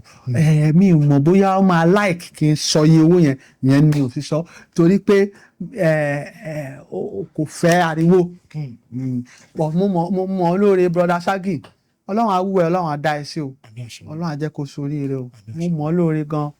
Ọlọ́run á jẹ́ kó sorí. Ìràwọ̀ rẹ̀ yìí yóò tún tàn káàkiri gbogbo àgbáyé o. Lágbára Ọlọ́run. Ṣé mo dúpẹ́. Bàbá nípa ti àwọn olè tẹ́ sọ yìí, ṣé ọ̀gànjọ́ òru nìkan ìṣẹ̀lẹ̀ ni àbí? Ọ̀gànjọ́ òru ni. Bíi aago 4 kù ìṣẹ́jú 10. Mo ṣẹ̀ṣẹ̀ kó délé mi ni. Ilẹ̀ ti fẹ́ mọ́ aago 4 kù ìṣẹ́jú 10 náà dé. Wọ́n ṣe rí kọ́lọ́hún má ṣe ru wa lẹ́rù olè. Gbogbo security yẹn a kàn fún parọ́ ni. Wọ́n di bọ̀bọ́ tó wà lórí, wọ́n dè lẹ́ tó wà lẹ́nu gate. Wọ́n kọ́kọ́ dè bí ẹran sí kìnní náà. Wọ́n dẹ̀ gé gbogbo kìnní pálapàla tàbí sójú mi tó wọ́n gé wọ́n wọlé tiwọn ni. Àwọn 4 ni wọ́n wọlé, wọ́n gbé ìbọn dání. Mo kọ́kọ́ kó sánú inú kọ́bọ̀dù kí n fi sáré pé àwọn èèyàn. Mo ti sọ bọ́ unfortunately àwọn wọ́n ṣáàjì fóònù wọn ní sitting room, wọ́n wà nínú yàrá. Ọ̀kan tó dé àwọn olè ti jalè, wọ́n ti lọ. Ọlọ́run wá bá wa ṣe. Àwọn olè náà wọ́n ṣe dáadáa o. Mo mọ̀ yí pé àwọn olè yẹn wọ́n á máa wò mí báyìí. Tí wọ́n bá wò mí ẹ ṣeun o. Ẹ ṣeun tẹ́ ẹ pa mí. Rape àwọn ọmọ mi. Dẹ̀ pa ìyàwó mi. Pa anybody. Dẹ̀ gba owó. Wọ́n bá nǹkan tó wà nílé fóònù kìíní ni. Ìkànnì wọn ní pé is this not the actor? Mo ní bring 20 million. Mo ní mi ò ní 20 million. Mo ṣẹ̀ṣẹ̀ kó délé ni. Ẹ wo kò sí tẹlifíṣàn, kò sí fan, kò sí AC. Ẹ jọ̀ọ́ ẹ ṣàánú mi. Wọ́n dẹ̀ kó nǹkan kan. Wọ́n dẹ̀ lọ. Ẹ ṣeun. Bàbá ẹ má bínú bẹ́ ṣe dárúkọ Broda Shaggi yẹn torí ọ̀pọ̀lọpọ̀ àwọn ènìyàn wọ́n fẹ́ mọ ipò tí Broda Shaggi wà lẹ́nu ọjọ́ mẹ́ta yìí. Yes. Nínú àwọn nǹkan tí a gbọ́ àti Costa Rica wọ́n ní wọ́n lọ ya skit well, Broda Shaggi pè mí lánàá. kò sí nǹkan kan tó ṣe wọ́n. Nǹkan kan ṣe wọ́n kò tó bí just kìíní Ọlọ́run ti gbàgbó. Wọ́n ti wà ní àlàáfíà. Broda bí mo ṣe ń sọ̀rọ̀ yìí Broda Shaggi fúnra rẹ̀ ló pè mí nígbà tí mo pe mánéjà àti ń gbé tí àyà mi ń já pé ẹ gbà mí torí Ọlọ́run ọmọ mi kọ́ lọ́wọ́ bàbá ṣe ṣàánú wa kìíní kan. So mánéjà wa gbé sọ fún pé bọ̀bọ́ yìí ti ń trọ́bù òun látijọ́ yìí. Òun náà wá pè mí pé dáàdi kò sí wàhálà mo ní alihamudulilayi. So Broda Shaggi is well. Wow. It's okay, it's well. Bọ̀ a kan ẹ jẹ́ ká rọra pa á mọ́ síbẹ̀ yẹn. Ìgbà tó bá yá gbogbo rẹ̀ á máa gbọ́. Ẹ ṣeun bàbá ẹ ti sọ àwọn ọ̀pọ̀lọpọ̀ ọ̀rọ̀ fún wa ṣùgbọ́n ká wá mú gbogbo àwọn nǹkan tí a ti ń sọ wá sí ìdánidúró. Bàbá ó ní àwọn iṣẹ́ kan tí ẹ ṣe a rí bẹ́ẹ̀ ni pé a rí àwọn akitiyan yín nínú àwọn iṣẹ́ yìí. Mo ṣe rántí èyí tí Banky W dọ́là pé wedding party a rí àwọn akitiyan tẹ̀ṣe níbẹ̀. Bàbá nígbà tí ẹ̀ ń ṣiṣẹ́ yìí ó ní àwọn màmá kan tó wà níbẹ̀ màmá wa Ṣọlá Ṣóbọ̀wálé gbogbo ènìyàn máa ń rí àwọn màmá yìí bí èèyàn kan tó yẹ pé oníkanra èèyàn gẹ́gẹ́ bí wọ́n ṣe máa ṣe. Báwo kí lẹ lè sọ nípa màmá wa yìí? Màmá Ṣọlá Ṣóbọ̀wálé very fantastic, very jovial, very interesting person. Ṣé rí wọ́n ní ìsúnmọ́ ni. Bẹ́ẹ̀ni la fi mọ̀ ṣe ni. La fi mọ̀ ṣe ni. Èèyàn gbókèrè níyì èèyàn tí wọ́n bá ń gbókèrè náà tí ò níyì. Bẹ́ẹ̀ni. Tí èèyàn bá ń wo àti Ṣọlá lókèrè á rí pé èèyàn dáadáa ni. Èèyàn dáadáa ni ó wà caring ó wà generous but ṣé mo gbogbo wa kọ́ la ní ìfaradà wìnrìnwìnrìn. Bẹ́ẹ̀ni. Ẹlòmíì wàá ṣẹ̀ẹ́ṣẹ̀ wàá ó dẹ̀ máa pa mọ́ra. Àǹtí Ṣọlá ò lè pa nǹkan wìnrìnwìnrìn mọ́ra. Nǹkan tí àǹtí Ṣọlá ò bá like tẹ́ bá ṣe fún àǹtí Ṣọlá sọ fún yín mi ò like ẹ̀ ó dẹ̀ ti tán nìyẹn. Mi ò like tẹ́ bá ti tún dé bíbá yìí ó ti tán nìyẹn. Aunty Ṣọlá is an open-minded, selfless person. So ẹni tó bá rí wọn lókè pé wọ́n kọ́ra kò súnmọ́ wọn dáadáa ni. Aunty Ṣọlá is a fantastic person. She's a fantastic actor too. Yes. Bàbá ǹjẹ́ ṣé ẹ ní ọ̀rẹ́ tímọ́tímọ́ nínú industry tó yẹ pé ẹ lè pín pé ẹni yìí ọ̀rẹ́ yìí ni tẹjọ́ ń ṣe eré orí ìtàgé? Gbẹ̀ngà Wídàpọ̀ yìí náà ni. Ṣé rí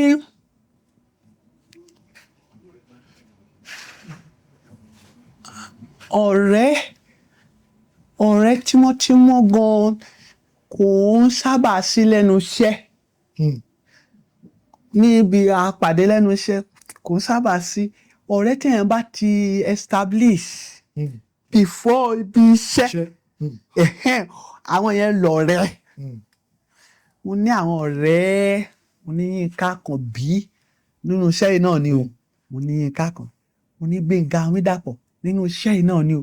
Mo ní àwọn ọ̀rẹ́ bẹ́ẹ̀ tó jẹ́ pé mo ní Fẹ́mi Babátọ́pẹ́ nínú iṣẹ́ yìí náà ni o.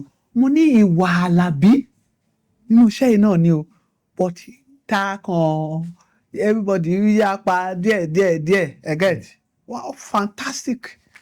Àwọn ọ̀rẹ́ wà tí wọ́n jẹ́ but tó jẹ́ pé èmi àwọn ọ̀rẹ́ mi ẹ jẹ́ kí n sọ báyìí ẹ jẹ́ kí n sọ pé àwọn ẹni tèmi kà kún ọ̀rẹ́ mi tímọ́tímọ́ òun làwọn tí a jọ bẹ̀rẹ̀ nígbà tí a rí owó yan àkàrà jẹkọ tí a dẹ̀ jọ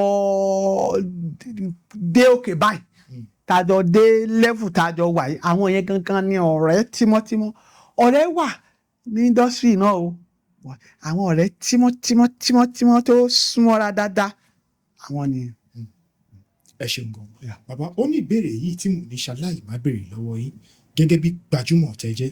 Bàbá ǹjẹ́ ti lọ síta tí ẹ rí àwọn olólùfẹ́ yín bóyá nípa pé wọ́n fẹ́ kí yín tó fẹ́ yọ̀ wọ́n yín tí wọ́n ṣe nǹkan tó bà yín nínú jẹ́ tó pé ìdẹ́kẹ́ ṣe báyìí sí mi ǹjẹ́ ẹ wò ó ṣe rí ṣe ti ní experience yìí. mi ò ní gbogbo nǹkan tí mo experience gẹ́gẹ́ bí mo ṣe sọ fún yín àwọn audience òun wọ́n ń báyàn nínú jẹ́ tí èèyàn bá àwọn audience mi o àwọn fans mi o gbogbo àwọn fans mi o ẹ ṣé o ẹ̀yin fans mi ẹ ṣé mo dúpẹ́ o ẹ ṣé àdúpẹ́ o God bless you o Ọlọ́run á fẹ́ràn yín o àwọn èèyàn kan wọ́n fi ṣe ẹlòmíì á pè ẹ́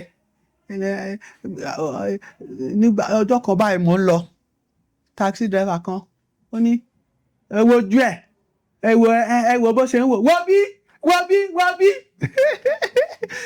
mo wá ṣe bí pé mi ò gbọ́ mo kàn rédíò mo kàn ń wa mọ́tò lọ ń tèmi ni bàtà wa tí mo bá ń padà bọ̀ mo wá pé wúmà kan ní pé òun wà nínú mọ́tò nígbà yẹn pé àwọn ń kí mi mi ò jọ mo ní ẹ̀yin náà ẹ wò bí máa yẹn ṣe kí mi ṣé wo bí ẹ wojú ẹ wo bí ṣé bẹ́ẹ̀ nǹkan tó yẹ kó sọ nìyẹn ọmọ tí ò tó yàn kan á ní Saka ọmọ tí àwọn yẹn they are just part of what is associated with a popular person.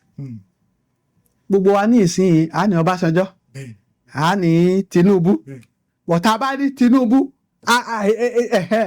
Tinubu ni o kìí kan ni so gbogbo kìíní ẹ̀mí ti rò wípé it's not nǹkan tó lè bàyàn nínú jẹ́ it's just that bí kálukú ṣe ń feel nígbà tó ríyàn ló sọ àwọn míì á ríyàn wọ́n á fìyàn ṣe yẹ̀yẹ́ wọ́n á ní torí pé o ti fún ọ lówó yẹn wọ́n á bú ẹ ẹlòmíì tó bá fún lówó ẹlòmíì so gbogbo oríṣiríṣi experience àwọn audience yẹn gbogbo ẹ ni mo ti rí so mo wá rí wípé it is a typical example of Nigerian fans nígbà mo lọ sí London mo wà ní underground I was waiting for my train nígbà kankan jáde nínú train yẹn ni pé ẹ pẹ̀lẹ́ ó fẹ́ ẹ wà láìkí ó dẹ̀ fún mi ní £50 wọ́n láìkí kan but à ń sọ̀rọ̀ lọ́wọ́ báyìí train ni ẹ dé ọkọ̀ sáré wọ train ẹ mi ò lè sọ pé mo ló wà mi ò mọ̀ ẹ get àwọn kan nìyẹn tó bá yẹ pé ìlú òyìnbó ni wọ́n á kí ẹ wọ́n á fún yín níwèé ẹ̀sùn bọ̀ ní Nàìjíríà wọ́n á béèrè pé owó àwọn dà so ẹni tó bá ti understand the situation yẹn àyè kàn rọra máa play along pẹ̀lú wọn ni nítorí wèrè ilé làṣẹ ní wèrè ìta tàbá àbí nítorí wèrè ìta làṣẹ ní wèrè ilé bá ti rí tí àwọn kan ṣe nǹkan tó bá wà lọ́mìí máa sọ so téèyàn bá ti lè play báyẹn èèyàn ní àtakò lọ́dọ̀ àwọn fans ẹ̀yin fans yẹn sí o ló dáa fún yín o Ọlọ́run á wà pẹ̀lú yín Ọlọ́run á fẹ́ràn yín o Ọlọ́run á ṣàánú fún wa o. Bàbá ẹ ṣeun gan àdúgbò lọ́wọ́ yín fún gbogbo ọ̀rọ̀ tí ẹ ti bá wa sọ bàbá ká tó wá yọ̀ǹda yín ká tó máa lọ ìjẹ́ ní sinimá kankan àbíkẹ́ iṣẹ́ tí ẹ bá yàn ṣe àbíkẹ́ tó jẹ́ ti yín ẹ fẹ́ fi àsìkò yìí sọ fún àwọn olólùfẹ́ yín. ẹ̀yin olólùfẹ́ mi ẹ jọ̀ọ́ orí sinimá tá a wà Ṣẹ́gi lọ́lá ó máa jáde ní ọjọ́ kìíní oṣù karùn-ún tá a wà tí ọdún tá a wà yìí 2026 ẹlẹ́kọ̀ọ́ èṣùgbàmí kíngé èṣùgbàmí ẹlẹ́kọ̀ọ́ elékòó kíngé èṣùgbàmí elékòó by Jídé Kòsọ́kọ́ ó ti wà ní sinimá báyìí ẹ jẹ́ kí gbogbo wa ká lọ wò ó.